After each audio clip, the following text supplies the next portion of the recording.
the behest of Jesus, he calls him out of what he was doing into a 3-year period of talking about kingdoms, the kingdom became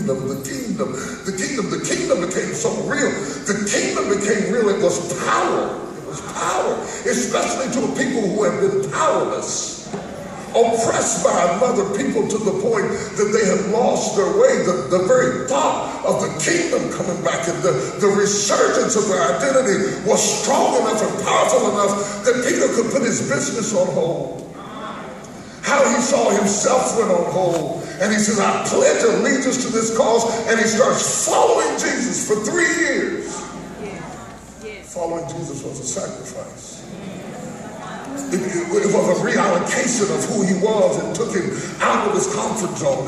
I mean, he got to use his skills. He got to float Jesus around on the boat and take Jesus from this place to that place and from this city to that city. But by and large, this was a massive change. But it was for a good cause, because the kingdom was coming. The kingdom was coming and everything was going to be all right. 3 years, his business had suffered. His economy had suffered. It was for a good cause. For 3 years, he dedicated all of his resources to Jesus, but it was a good cause because Jesus was bringing the kingdom. And then the kingdom stumbled into the cross. There you go. There you go. All right now.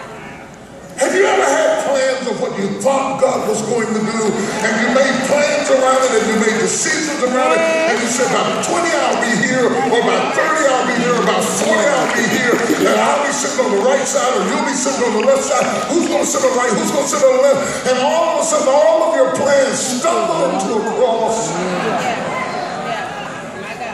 And your faith staggers, and your mind is bewildered. And whenever we question where we are and what we're supposed to be doing, we have a default setting. We go back to default. You know, on a computer, you go back to default setting. Your computer is programmed to go to a particular font, because no matter what font you use, when you get through using it, it goes back to default because that is familiar.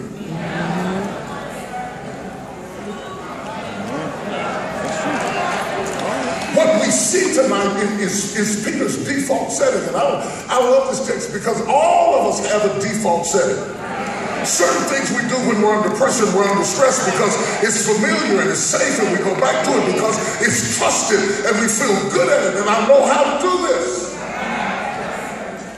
They said after 9/11, America gained weight all across the country because everybody started cooking comfort foods. Because when you're up under attack and you're not sure of yourself and you don't know what's going on, you want to go back to that's familiar. So you start making biscuits like grandma used to make it, pancakes like your mama used to make, because up under pressure, we go back to default settings. Fishing was Peter's default setting.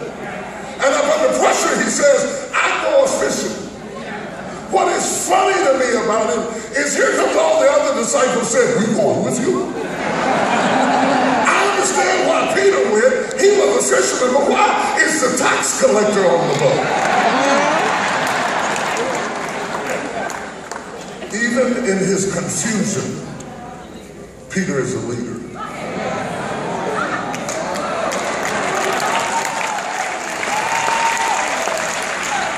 In his backslidden, confused, cussing at people state, he still has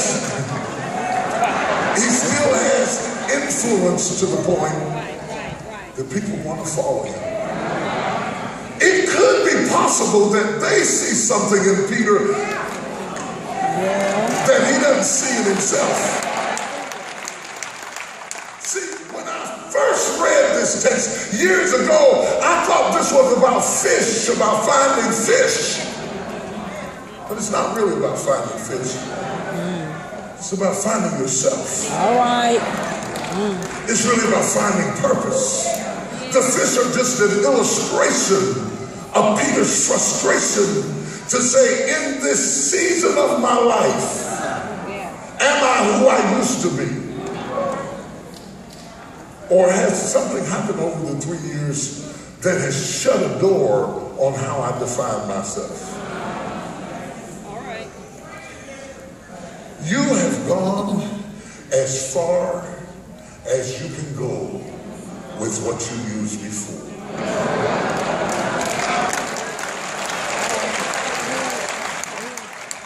Drops mic and walks out.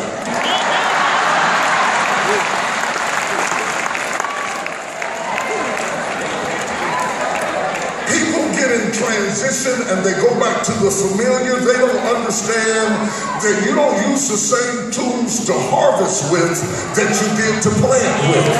There comes a point in transition that you have to be willing to change your equipment to enter into the next season of your life, or you are stuck on the familiar at the expense of doing the fantastic. I don't know who this is for.